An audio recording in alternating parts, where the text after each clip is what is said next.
home, auto, business insurance. Welcome to Insurance is Sexy with Dakota and Terry. We got vacation brain. Yeah, I like that. Yeah. I like that. So where are you going? You going somewhere fun? I'm going to Vegas. Ooh, Vegas, baby. Vegas, 4 days. You going with people here? I'm going with PKIG. That's yes. That's it. I like that. We're going for a work conference. A work conference, because there's going to be a conference. We did the conference last time. Yeah. There was a conference. We did it. We took notes. We took notes. We had an assignment. Yes. We did stuff. And that makes sense. Actually, at that meeting, because somebody was talking about like how it's going. One person that wasn't there, they going this time. They was asking what we gonna talk about, and I was just saying like, if I really think about it, like it structures where you're going. It's actually like such a far out plan. It's like a 3 to 5 year. It's not like right. It's not like what I'm gonna do next month when I get back next week. It's like, what can I do next month, next week to get to the 3 year, the 5 year plan? Exactly. And how am I going to change things or whatever? So begin with the end in mind. Yes. It was very eye opening to I call it dreaming big. I love it. I love it. There was some really good outtakes of that too. It was. That was fun. You didn't ask, but I'm going. You going? And my kid doesn't know this. My kid thinks we're going to Tampa. Wait. She thinks we're going to Florida. So she's going, but you didn't tell her? We didn't tell her. Wait a minute. How's she know how to pack? Because she thinks we're going to Tampa, but we're going to Mexico. What difference? Is she going to go to a beach in Florida? Is she going to go to a beach in Mexico? What difference is it going to make? She need her passport. What if she don't pack her passport? Her mom was going to pack that her mom anyway. Okay. She's still 19, so 19-year-olds are finally starting to get their brain back a little bit. Okay. Right? Because they lose their mind when they hit about 14. You think so? Oh, yeah. You know. Although your daughter's a little different. So yeah, we're going. She thinks we're going to Tampa. So, but when we were doing the pricing, the flight to Tampa was great. Okay. But the hotels were ridiculous. Yes. And by the time we actually did the math, the trip to Tulum and to Playa del Carmen in the Riviera Maya, the same price. So let's go somewhere a little bit more exotic. Let's go someplace we haven't been before. Have you got your vacation hair ready yet? I worked on it today. You worked on it? I worked on it. Okay. I styled it. I think I might have to do it again before we leave. Not me, because I'm going to leave in 1 day and I got my vacation hair ready. You are ready. I'm ready. It looks ready. I'm ready. And how long will that vacation hair stick around? What Terry not gonna do? What Terry not about to do? This vacation here will last until it's done. Until it's done. That's what. That's it. Because personally, me, that's one of the things I don't like to do on vacation is my hair. No, that makes sense. So it saves you all kinds of time. Right. I don't like to take hair products. I don't like to take blow dryers, curlers, straighteners, whatever I need. I don't like that. That's why I have this hair. I'm gonna take a scarf. Okay. It's a silk thing, I'm gonna take that, and that's it. And then that's how you do your hair. You sleep in the scarf. Yeah. That makes sense. I should have brought it. Oh. No, but you know who I'm gonna have to have it from? So I've been telling Christina about this magical scarf. She's been trying to get my magical scarf. So I'm not sharing a room with Christina because that scarf might not make it back into my luggage. She'd be like, all of a sudden you wake up and you'll be like, where the hell's my scarf? And then you look and you'll be like, Sleeping Beauty over there wearing my scarf. The Sleeping Beauty guy that she don't even know how to wear it right. She ain't got it tied. I'm gonna show her how to tie it though. Okay. I might get her one for maybe like a special occasion or something. I might get her one. I like that. All right, that's very cool. So yeah, vacations are cool. This is vacation season. It started. It's time. You gotta relax. You gotta recharge. To me, that's what I do on vacation. If you just constantly busy, that's not a vacation. No, when you come back from your trip and you're more tired than when you left, no, I can't do it. Like, I'm glad to be back in the office, right? Yeah. This is our 9-year anniversary coming up next week. Ooh. So we've been together for 21 years, but we've been married for 9. Okay. So it's we try and go somewhere cool. COVID messed that up a couple of years. Okay. Actually, we went to Florida this is great. one.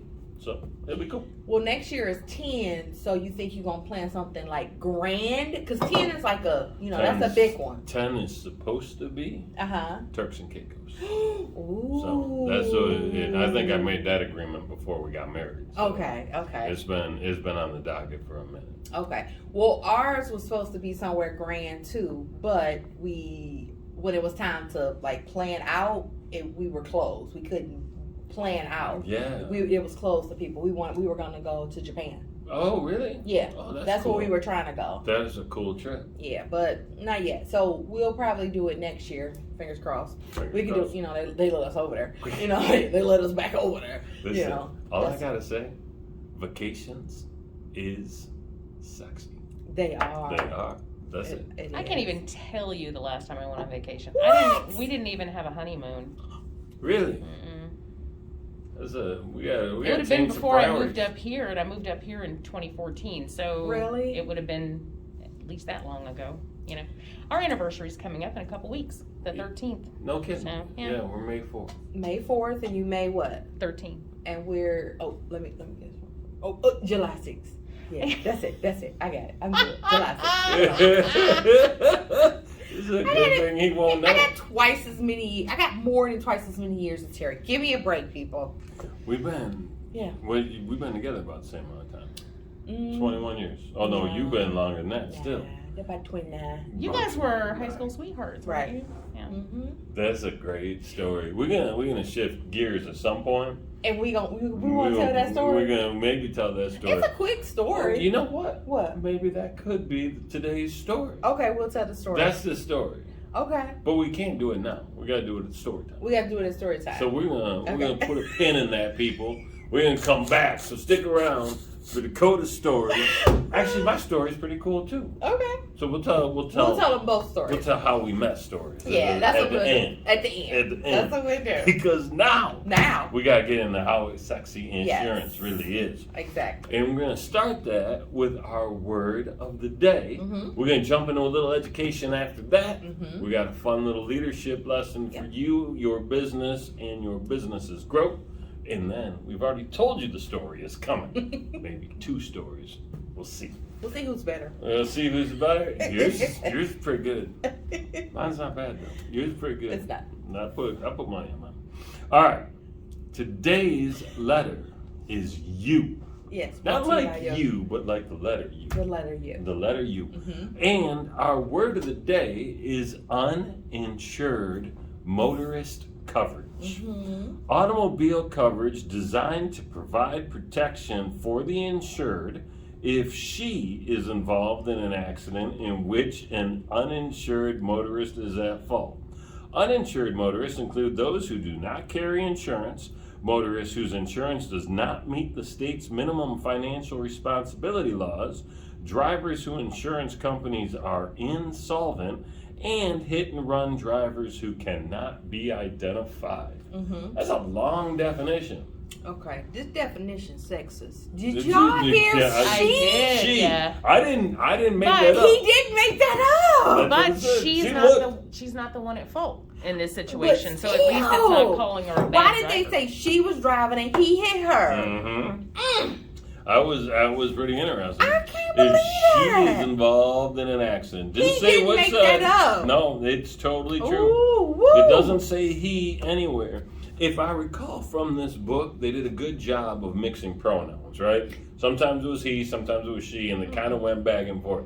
But in this isolated incident, she probably wasn't covered. Just going back to last episode about them biases, them isms. Yeah. Sexism, people. Sexism. Oh my goodness. Okay. Hey, real quick, throwback. We talking about unconscious bias in that last episode.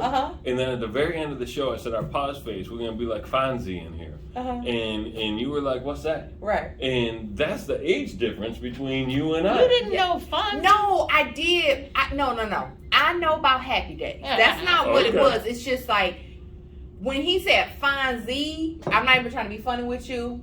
We be doing about Sesame Street. I was like, is he talking about Fonzie? I didn't know if he was talking about. I was like, what is he talking about? It could have been anything, new show. I didn't relate Fonzie to Happy Days. If he would have said Happy Days, it would have clicked on my mind, and and that makes sense. But I thought maybe the age difference was like no. Fonzie was off the air, right, and out of reruns. I don't remember when those things ended. I love old shows like that. I'll keep looking for I still haven't watched the show. You told me to watch the first 5 episodes, and I will. I watched the show tons of times, but you said watch the first 5. So So I need to watch the first 5, and then I'll give you my input. Then we get the piece. All right. So, sorry about taking you back, but unconscious bias is real, interesting, and last week's episode was cool. We talked about it. So, uninsured motorists, however, I like all the different ways someone can be uninsured. Yes. Right? If you can't find the person because it's a hit and run. You uninsured. You uninsured, right? You got hit by someone that may or may not have been, but as far as you're concerned, it's uninsured. Uninsured. You have no identifying things. You don't know a driver's license. You don't know what they make and model of car is. You don't even know if it was a man or woman. I mean, you don't know. Could have been. Probably a woman, though. Let's hear it. That's how it goes. I'm just saying. I don't even know what the statistics are. I just like making fun. Doesn't carry the state minimum. Right. Doesn't get it right. Has insurance, but not enough of it. Yes. Or doesn't have it at all. Right. I wonder what percentage of people driving around without insurance, because that's against the law. It's against the law, but what they say in the state of Michigan is that is proportionate to why insurance in Michigan is the rate it is. Because how it's so high. That's what. Listen. This is what these people say. Well, the penalties aren't as bad here in Michigan for not having insurance. Like in Georgia, they will put you in jail if you don't have insurance. Okay. If you're caught driving, under the jail, jail. They will impound your car. Okay. And you can, depending on the circumstances, be jailed for it. But at the very least, you're going to get a ticket that's about $250, and they're going to impound your car. Here, you can get a ticket too. Yeah, and that makes sense. But if the ticket's $250 and my insurance is $320 a month, you might just go ahead. Yeah. I don't know what the ticket, like the standard ticket is for not having it, but I do know even if you don't have proof of it, you can still get a ticket. Yeah. Here. Oh yeah. So that's a ticket right there. They'll give you the opportunity to come in front of license. Right. They take that seriously. They take it seriously. But see, down there, it's also different, because Georgia is not a no-fault state, though, right? Right. And so the other person's insurance is what covers you, rather than you filing it with your own insurance. It's different. You file it with their insurance, and if they don't have insurance to file it with, boom. what are you gonna do? So that's why. Here, your insurance is majorly responsible for you. So that's interesting. That makes sense. The other one that was in here was your insurance company is insolvent. Yeah. Right? All of a sudden, your insurance company is gone. Can you imagine still making payments to a company that doesn't exist? It's not. They don't have financial stability, or they lost financial stability. Yeah. Yeah, that's kind of scary. That's why I think sometimes when carriers come to people like us, they trust us as professionals. We know knowledgeable things. The very question we always get, if it's not a big carrier that they've heard of before, how financially, like what's their financially back and look like. I literally had a client not leave one higher end company for another company that does cater to affluent. It's a higher end company, but she's never heard of it. Mm-hmm. She personally did her statistics. She was like, compare that one to that one. She says, no, this where I'm at, regardless of what the premium is, I feel they are, literally that was her word, I feel they're more sovereign. And it was because of her own personal financial background and what she does for her profession. She said, I feel more protected with this company. That makes sense. And you're willing to pay for that. And she's willing to pay for that. Not to say this other company was less than or whatever, just in her eyesight, like what she was looking for specifically, she was like, no. And she was willing to pay more for that peace of mind. Peace of mind. That's what it was. It that's literally what was a peace of mind. supposed to be anyway. That's what it's supposed to be. So that makes sense. Trust me, people will pay for a peace of mind. That makes sense. Yeah. So along this topic, one of the common conversations they have is, and we kind of covered it in this definition a little bit, is uninsured versus underinsured. Exactly. Right? So I noticed that you've got some highlighted stuff here. See, I highlighted this time. You highlighted. I printed it off. But when I printed it, some of the stuff printed on top of the other stuff. But it's okay, y'all. It's okay. It's okay. Don't you worry, under. So basically, underinsured just simply means the other because regardless of it, the main piece has to be a factor. The other person is at fault for either uninsured or underinsured coverages to be beneficial to you. Okay, so the other person is at fault and you're trying to recoup under or uninsured coverages from your personal policy, what you already have in place.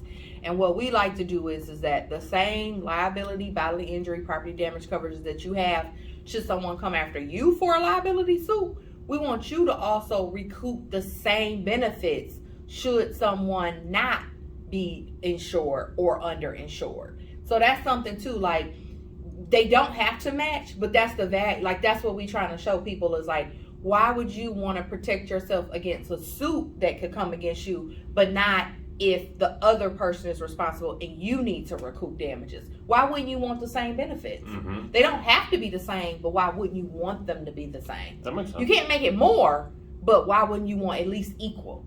You can't, say I want $500,000 if someone sues me, but I want $1 million if I got to sue somebody else. Now you can't do that. No, we're not doing that. But you can have 500 and 500. Okay. So underinsured just means that whatever that loss is, like whatever happened, like everything that could be covered anywhere from your medical bills, lost wages, pain and suffering, stuff like that, the other person's policy doesn't have adequate limits. So they're underinsured for the actual loss that was sustained. So let's say if they only have the state minimum. So let's say they only got $100,000 to pay you. Let's say you make $500,000 a year and you about to be out of work for 2 years because of this. You got other medical bills on top of that. You got other pain and stuff. Now you got your kids need transportation wherever they go. Just all this stuff piling up. So the $100,000 that all they got available, you gonna get that. But then your policy will take up the rest of it for underinsured motorist coverage. Like what else needs to get paid out? And that limit, and they only gonna end is already set at a limit. It's not until until this ends, it's to a limit, period. So I like that piece of it is that you still can get, you basically getting out of two pots, basically. You can get out of two pots, but it's up to a limit. Okay. And I always tell clients, don't basically, don't sell yourself short. Like the same way you want to protect against a liability suit is the same protection that you should worry about yourself. That's just like on an umbrella. There's underinsured motorist coverage on an umbrella policy. Right. It's one of the first things, right? No, it's actually not. Most people don't have it. They don't even think about it. Oh, they don't? It's not even a given? It's not. Some policy, no, it's not a given. You have to add it, but most people don't even think that. Because when you think about an umbrella policy, you always so worried about someone suing you. Right. You're not really as concerned about what if you need to be recouped from things. People don't have insurance and they don't have enough. People don't even, they don't even think about that. So it's an endorsement that you can add to? It's not an endorsement. It's just it's just like a second part of the umbrella. On your regular policy, it's automatically on there, and you could just add the limits that you want to have. You just can't exceed your own personal bodily injury limit. Like I said, you can't have $500,000 and then want $1 million in uninsured. Mm-hmm. It can only be up to what you currently have. You can't exceed. So it's good. I think people need to be more, they need to be conscious of protecting their assets, but also protecting themselves when it comes to other people. Like what coverages are they electing? You're not responsible for that. But potentially how your lifestyle is. I mean, anything can happen. Yeah, we going back to that. Like Terry's wild, Terry's out of control, Terry's a mess. Terry's out of control, yeah. Terry in traffic circles. Terry can't do circles. Terry can't get left. Can't get, look, it's Big Ben. Yeah. Parliament. Cutting people off left and right. So yeah. Trying to kill folks. Interesting. Yeah, that's very informative. I never really thought about it, and I don't really think about what happens when I gotta go try and get mine from somebody else, right? Yeah. I'm always worried about protecting mine from somebody else. Exactly. Right? That's exactly what you always thinking about. Fascinating point. Okay. Terry, I feel like you felt like I felt the other day when I found out something from you. I'm serious. I can see Terry like, I never thought about it. Looked at it I never thought about it like that. Yeah. It's true. Yeah. It makes a ton of sense. Okay. All right. See, and this is why we like learning out loud together. Don't you feel like you're part of it now? Sometimes I learn out loud too as I'm speaking. Yeah. I'm relearning. I'm learning this again. All right, that's cool. Anything else we want to talk about on that? That was highlighted. Okay, we got that covered. All right, so leadership. Yes. I'm closing this. Okay. Done with that. Leadership lesson for today is how do you turn your company into a referral generating machine? Ooh, tell us more. Now, see, this is important, right? Let's look at this office right now. I'm not going to do the count, but as I walk through here mentally, there's 17 people in between these four walls. Roughly. Right? Yeah, give or take a person. 5 or 6 of those people are labeled as producers, right? It's their job to go sell. Another group of those people are managers. Another group of those people are service people. And we have someone that works the front desk, right? Now, if only the 6 people are thinking about selling, that means we're missing out on 11 other people that could be opening doors, that could be talking to people, that could be sharing things on social media, that could be talking about what this business does and how it solves problems for people that are in their network, that are in their sphere, that are in their space. But what most businesses don't do a good job of. And it's weird because they'll put a referral program together for outside people, but they don't ever put a referral program together for their employees, for their actual staff, who, by the way, should be your number one source of referrals and opportunities. If we did a better job of incentivizing the rest of the team to open a door, to bring in an opportunity, you know what's going to happen? You're going to get more opportunities. You know what else is going to happen? That employee is going to get a little extra cash in their paycheck. You know what else is going to happen? That employee is going to like this job a lot more because they're going to make some more dough. I think part of that is giving those employees that are not used to or comfortable with the actual ask, it's telling them what to ask. What to say, what to look for. Giving them the resources, giving them the tools. And it literally could be like, what question should I be asking? Or simply, what should I even be looking for as the opening? Because if you don't know when to even like interject that into, because it's always going to be, because you're not a salesperson, right? You're not a salesperson, so you naturally just thinking about, let me service, let me do whatever that the client needs. But that goes back to that +1. I've done what you needed so excellently, of course, that now I have an ask for you. And I think that can be a little bit uncomfortable, going from you constantly always, you're actually being asked something to you're turning, now I have an ask for you. That's a different dynamics and a different relationship. And a conversation is different. So it's very different. It's very different. But here's the thing about sales, and you can break it down, and I don't care if we're talking about dishwashers, I don't care if we're talking about insurance, we're talking about cars, homes, whatever, new suits. Usually there's a trigger event, right? Yeah. There's something that happens that makes it necessary to have this new product. Yes. Right? When you're talking about trying to get life insurance for Cheyenne, right? Because she was born, you said we got to go get some life insurance. I had that baby. Right? I get That's life insurance. A trigger event. That's a trigger. So yeah, I like what you said. Teach them how to ask. Teach them what to look for. Teach them what to think about, and then incentivize them. And boom, you just tripled your force. Anyone that asks to stay at my home more than a week, I want to see if they want life insurance. I mean, you're living here. I mean, you never know what might happen while you're here. You never know. So that's it. I love it. I love it. Actually, we periodically, this is just something me and my family do. It's so funny. It's hilarious. So I've been selling insurance for quite some time now, but like everybody I know don't know that. But periodically, like if a life event happens, like you said, a trigger. So one of our, my mother's uncle, so that's my great uncle, so he just recently passed. I literally asked every single one of my people again, we all on a group meet, I asked them again. It's a trigger. It's like, do I have my things lined up? Am I where, you know what I'm saying? Because it could, mind you, everybody know this. I done asked them a million times. Maybe they had it enforced. Maybe it lapsed. Maybe whatever the case is. but things trigger you to think about it one more time. Mm-hmm. I do it every time. And it changes, right? All of a sudden, it all changed. You came into something different, yeah, right? Something happened in anything. your life.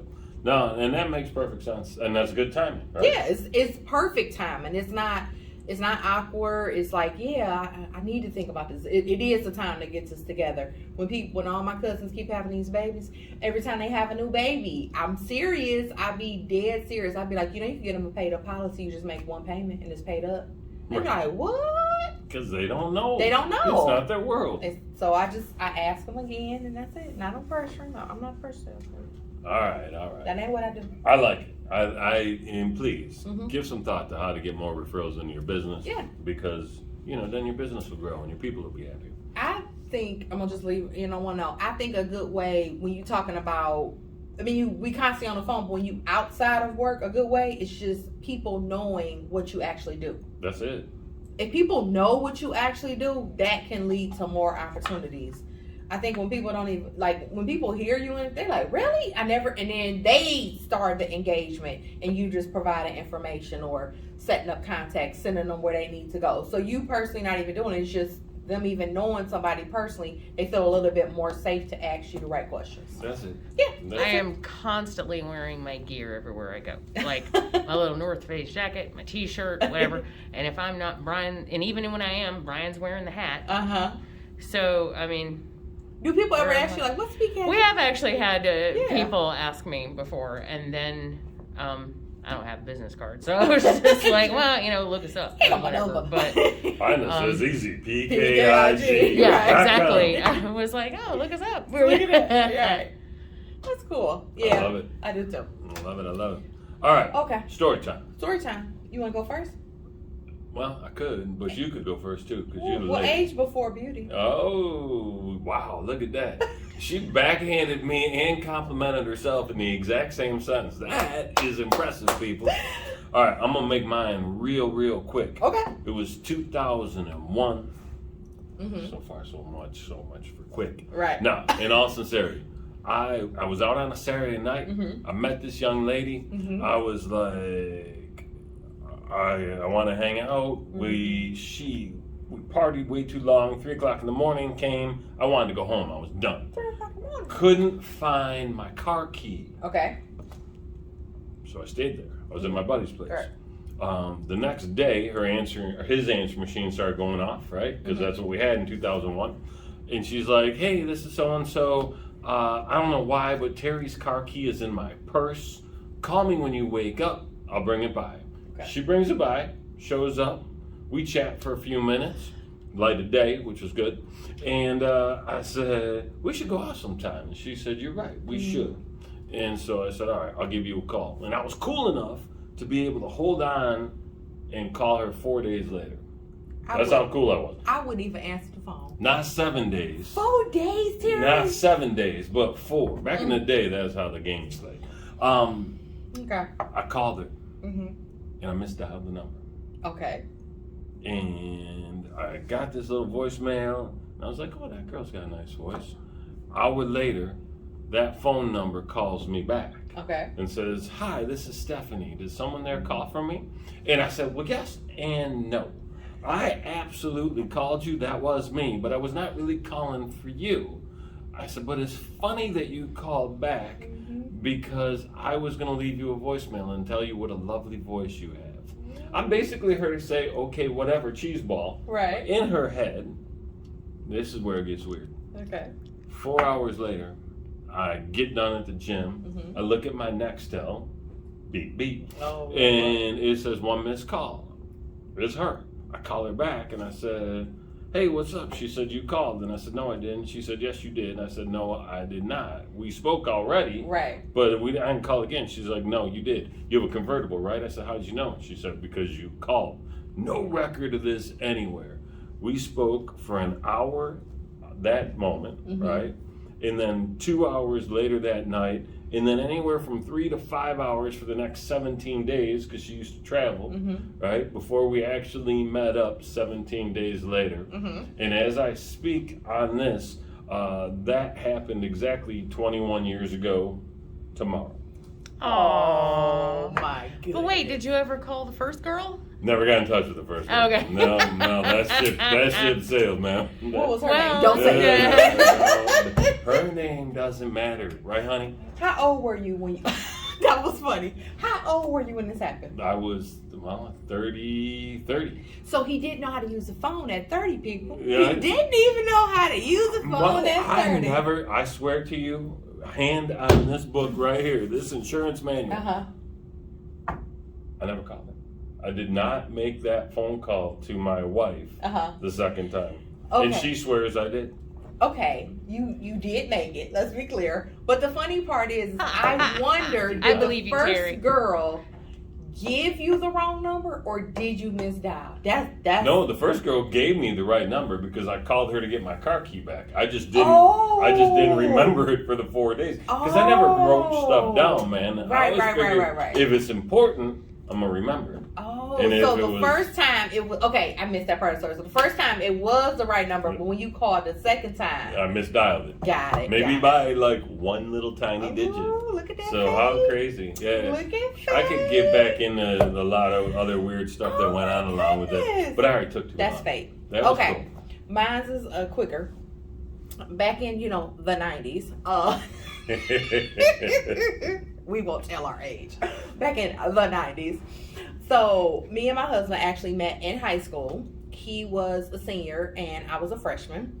And of course, seniors wait till the last minute to take the class they're supposed to take. It was an elective. It was a computer class. Okay, now this is how you know how old we are. We had a computer class. So anyway. They don't do that anymore? No, they're just all classes. No, that's what I'm saying. Right. I don't know. Right. So he is on the wrestling team. I think he's the captain of the football team. And he's just like super popular. He's so funny. He like class clown. He like class popular.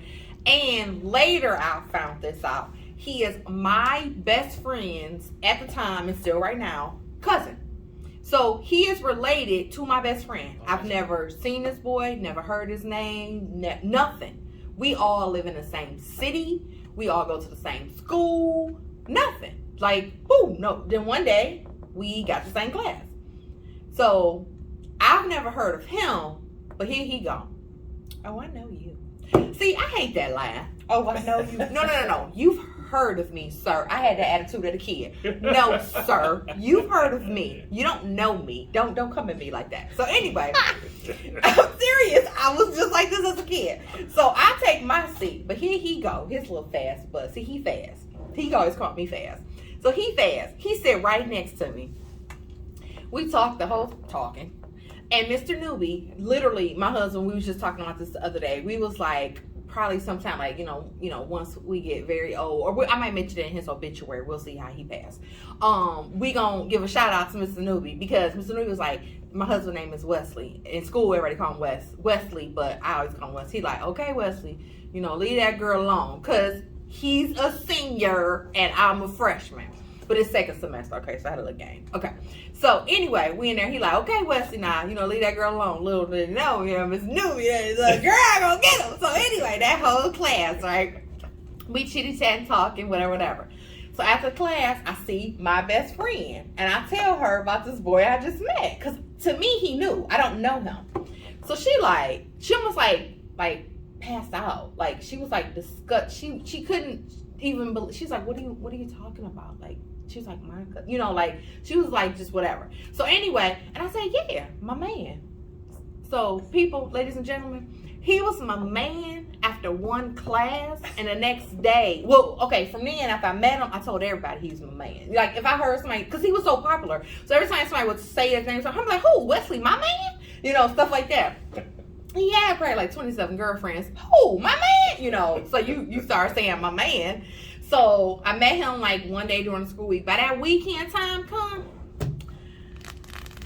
I got the white pages, people, and I looked in the white pages, and I got that boy number, and I called him. What do they call it? The kids do say shoot your shot. Yeah. I shoot my shot, right? I looked his number because I knew where he lived at because we all lived in the same city. I knew his address, whatever.